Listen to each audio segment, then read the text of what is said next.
the wild winds call. Jasper's walking, taking pictures of it all. Boots on the ground, heart in the sky, following the blazes, just a rambling guy. Through the valleys, over the hills, chasing that freedom, feeling the thrill. With every sunrise, he's finding his way, living the dream, one step a day. Trail named Jasper, walking on through Bruce Trail, bound with a camera view, hiking the ridges, chasing the light. Like and subscribe. My tent spot for the night. My view from the intake farm, the farmhouse. Oh yeah, beautiful. Other hikers' tent spots right here.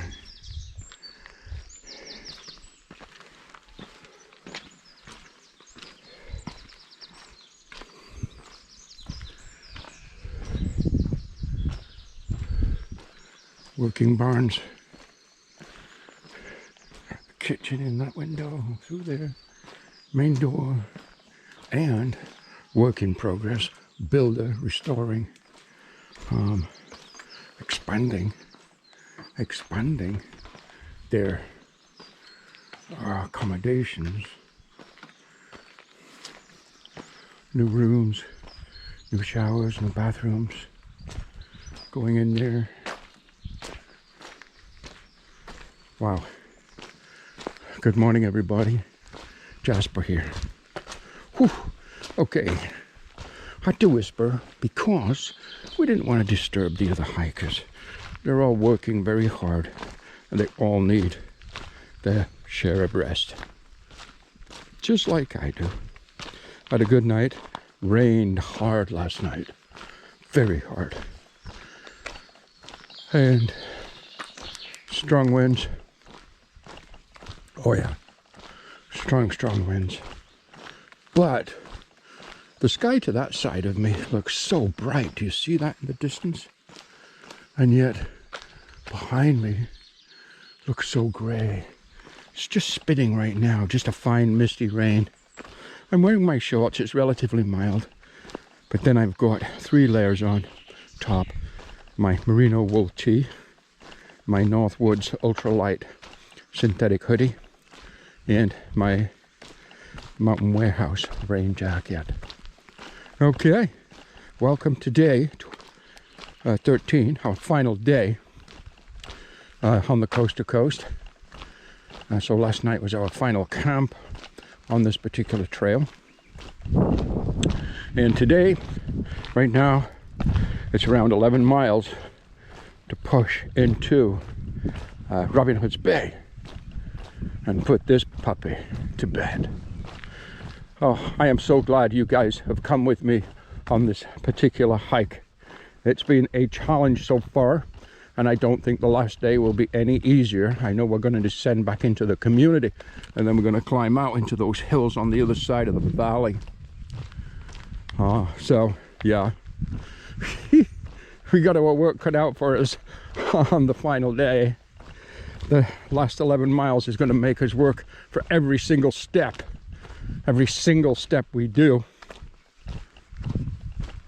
Okay, and then we'll be busing to Whitby, resupply, accommodation, dry our gear,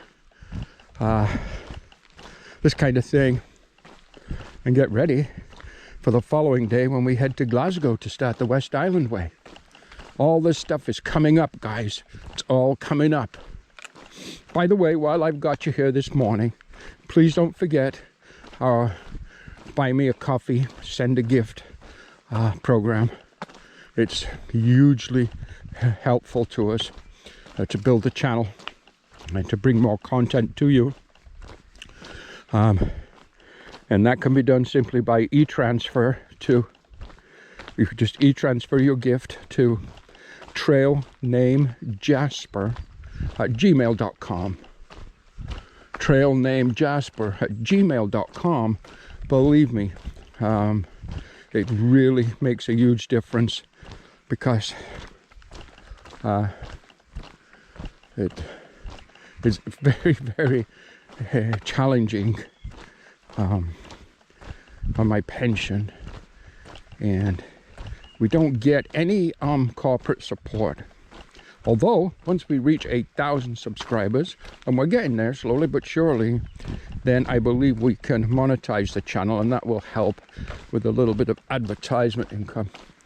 That would be a real benefit to us also. Okay, just throwing all that out there.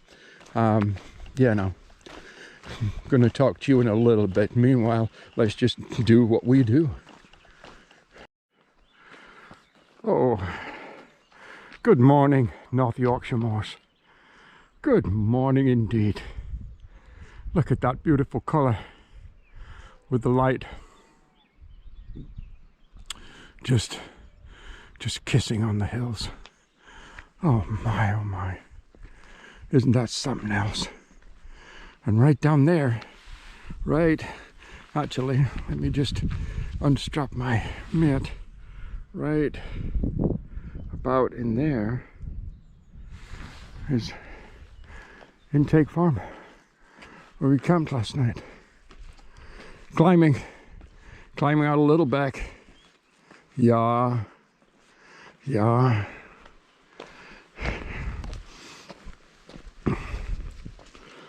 Okay.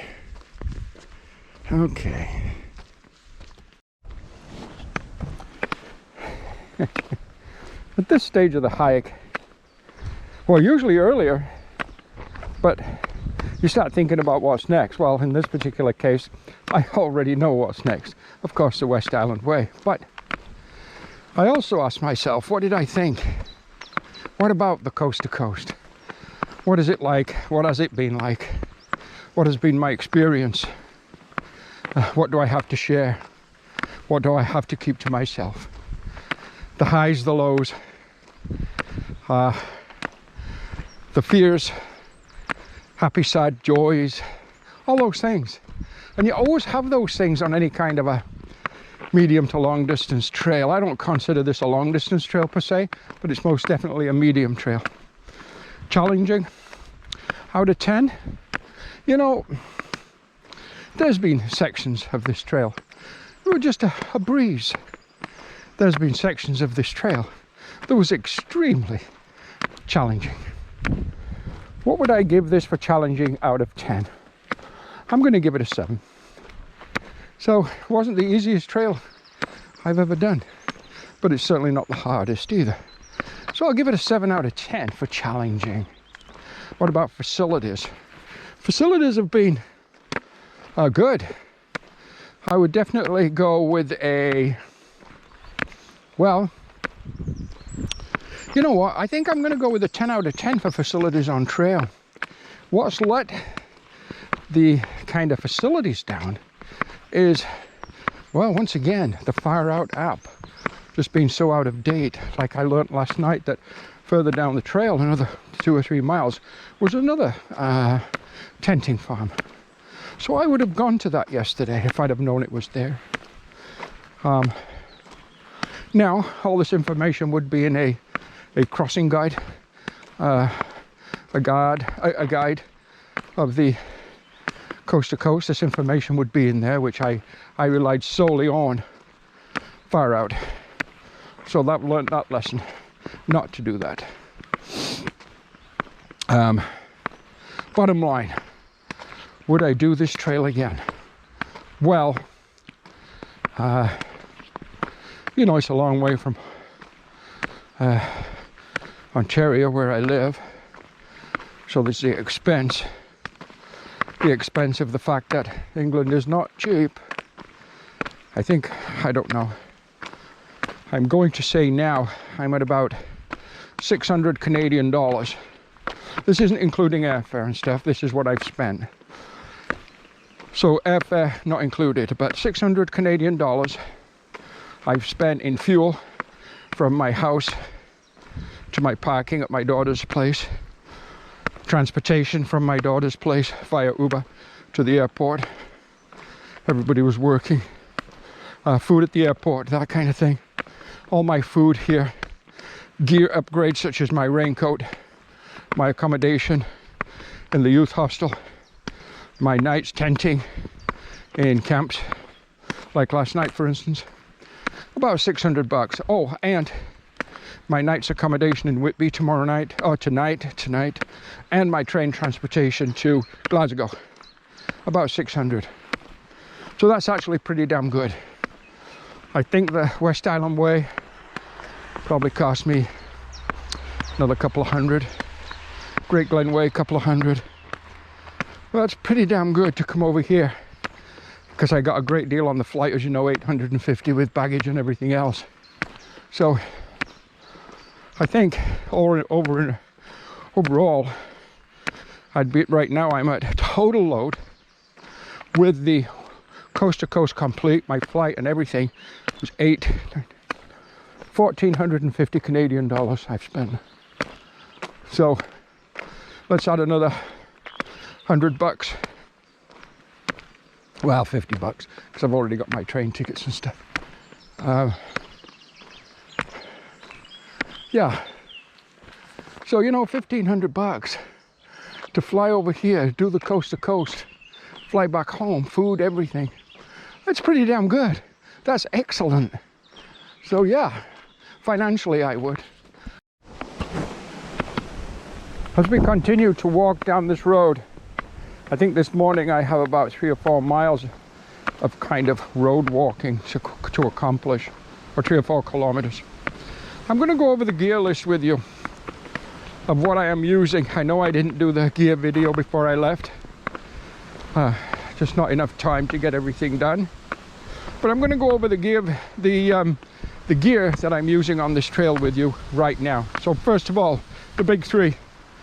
My pack I'm using, as we know, is the Nature Hike 60 liter. The tent I'm using is my favorite company, Big Agnes, the Tigerwall UL2. The sleep system I'm using is my Thermarest NeoAir Ultralight Sleep Pad, inflatable, 4.2R rating. My Woods synthetic lightweight liner, and my Patagonia 800 fill minus 1 degree Celsius sleeping bag. My cook system is my Jetboil Stash burner with my Weiwei heat exchanger pot with a plastic lid. My filtration is the Katadyn Be Free with a 1 liter carry bag. Let me see. My rain jackets, well, there's something of interest. The Frog Togs got ripped quickly, failed miserably, threw it away. Replaced it with a Mountain Warehouse Torrent, heavier, a little bit heavier, not a lot, a little bit heavier rain jacket, but it did make me feel more comfortable. Also, my Outdoor Research Helium 2, which has its uses, but it's definitely not a rain jacket that you would rely on by itself as rain protection. No, great layer, windbreaker. I'm wearing it right now, but it did seep water. No issues. It did leak water. My footwear, of course, are Altras. I am using Olympus. I've been torn between Olympus and Lone Peak. Olympus stay wet longer, Lone Peak dry quicker. Olympus have a better grip than Lone Peak. So I chose the Olympus. Socks, I have 2 pairs.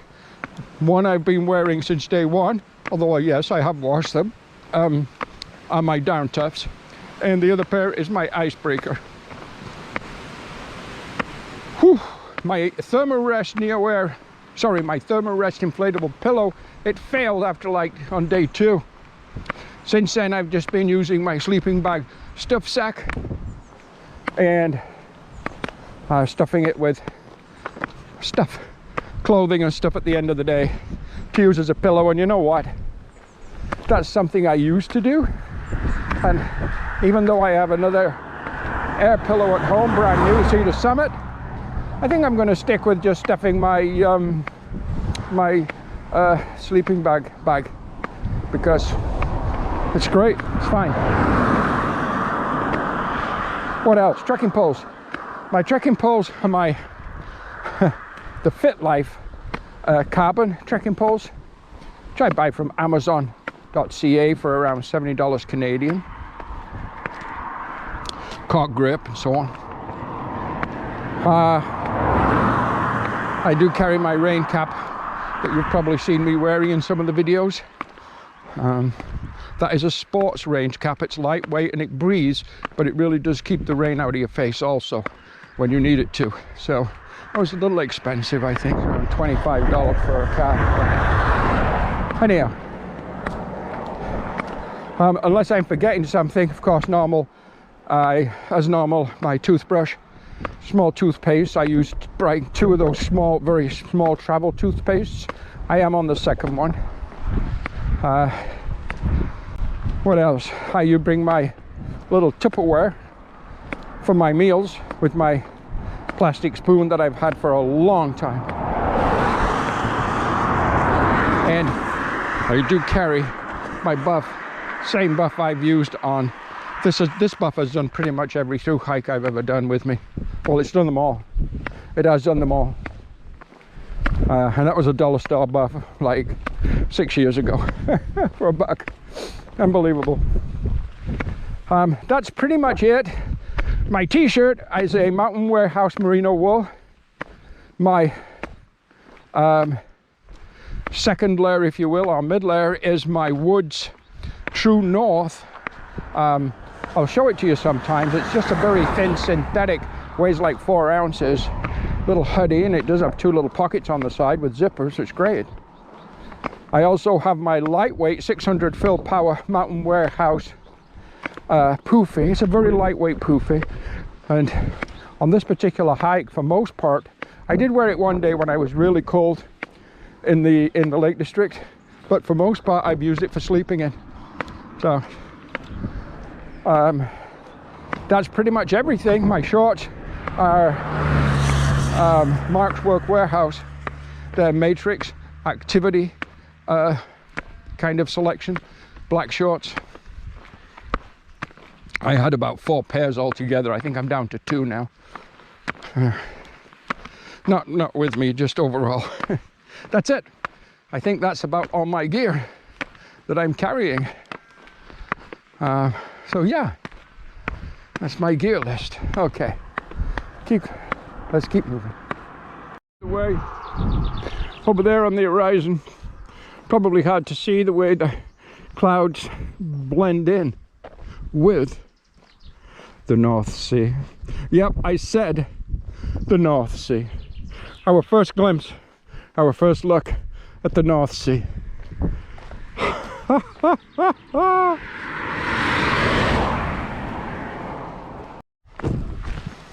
So, I've met some interesting people on this trip.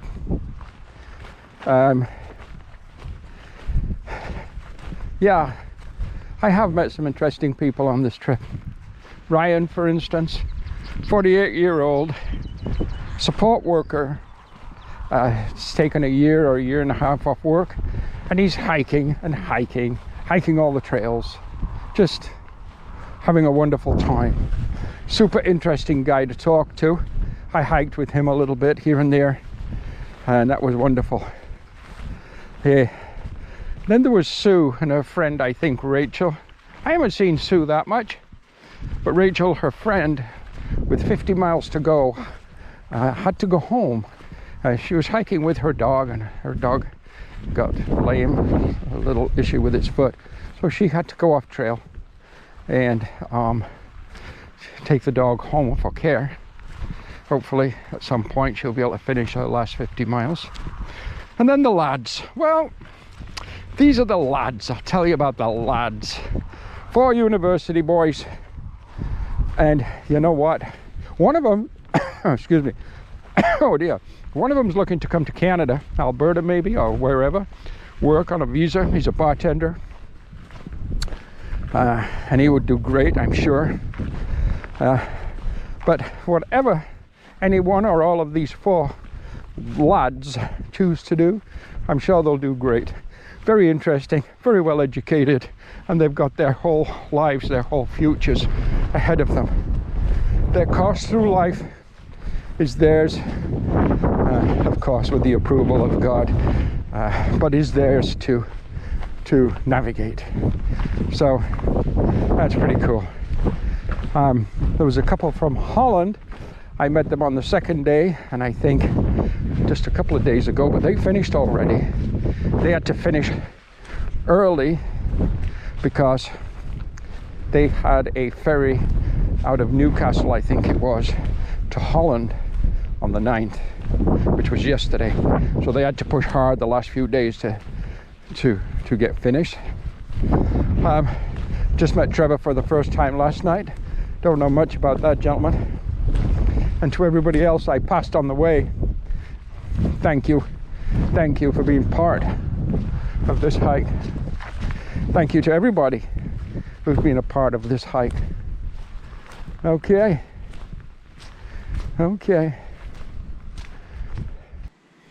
Honesty Shop. Wow. Okay. Well, I don't know. Help yourself to tea and coffee. It's £1. Tap over the driveway near the tractor. Okay, I'm going to do that. They have fuel. Oh no, that's an advertisement. These are like hiker box fuels. Wow. Huh. You know what? I think I'm going to make myself a coffee. And we'll take a little break right here at the Honesty Box Cafe. This is great. I'm going to make a coffee and take a break. Well, this has been a great little stop. Glad I found it. Coffee, tea, everything. Great. Seating outside, although the wind is cold, so I sat on the inside. Oh, close this because of the rain. But yeah, really good. I'm delighted I saw it. Getting cloudy again. Looks like it could. Again. Oh boy. Oh well. And they did have a map of Whitby in there, so I can see the train station, I can see the bus station, and I could also see John Street, which is the street where my accommodation is, and they're all relatively close to each other, luckily. So, oh, I neglected to look for shopping, but I did take a picture of the map also, so I'll be able to do that. Maybe on the bus ride, maybe have a look, see where the grocery is. I know there's a co-op in Whitby, just because the charming lady yesterday told me about it. The lady that ran the camping last night intake farm, she told me about it. It was great. I think her name was Jane or something. I forget. I should pay more attention. Okay, wind's picking up a lot, and it's cold wind. Okay, gloves are back on, cap's back on. Still in shorts, but that may change soon. Okay, this is a holiday park, and these units are referred to as statics. So they stay here all year round, and I guess you use them throughout whatever the season is here. Like ours, where I live for the summer with Joanne and Luna, is April the 15th to October the 31st. That's our season. So all these statics are all the same, except maybe a beige one here and there. Quite uniform in appearance. And I'm sure nobody has a garden in the front, but people do have pots of flowers and so on. Numerous kind of bright red, orangey propane tanks, almost obnoxious looking. Now I'm sure the people that own these or rent these or whatever these are delighted with them. And it would be nice. There's the North Sea right there. Perfect place to come to. This one's curtains are open. I'll go slowly. I can kind of see inside. They look very comfortable. Very comfortable. I'm not sure about all these orange tanks everywhere. I think a wooden kind of, or some kind of a plastic container type thing would be suitable to hide those. Like say that darker green container there. Wouldn't surprise me if that's not hiding is propane tanks. In fact, let's go have a look, because if they are, and they are, look, yeah, just as I suspected, much better. So this individual, we'll call him, well, the Rio. We'll call him Rio. He seems to have it going on. Okay, just wanted to show you this holiday park. Just take a look at this coastline. Wow, sun's popped out. That's nice. Oh yeah, just take a look behind me. I just checked the map. I have 1.2 miles to go. So Robin Hood's Bay must be down here in this kind of bay. Well, yeah, a bay, Robin Hood's Bay, yeah. Makes total sense, right? Okay. We're doing fine. Somewhere around 9:30 a.m. So we pushed well this morning. But overall, we had relatively easy terrain too. Some climbing, of course, out a little back, but I was okay. We had fresh legs from a full night's rest, so. Okay, let's carry on. Let's get this puppy put to bed. The first look, the tide is out at Robin Hood's Bay. I'm gonna take a picture. I'm gonna take a picture.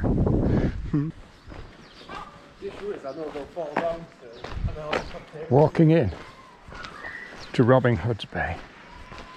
It's 9:47. Little left turn here where that white truck just went by, or should I say a lorry. Yeah, it's a white lorry. Oh, look at this little guy. Good morning. 9:47. So I think we're gonna call it at 10 a.m. because we've only got like a few hundred yards to go. So we're gonna call it at 10 a.m. on the 10th. So it will be June the 10th at 10 a.m. Will be the finish of the coast to coast. Yes, it will. Good day, sir. Excuse me. Yes, sir.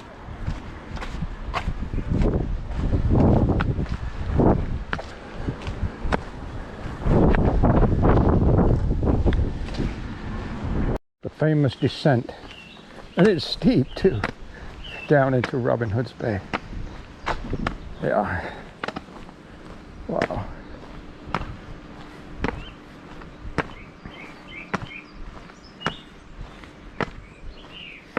So very, very, very interesting. I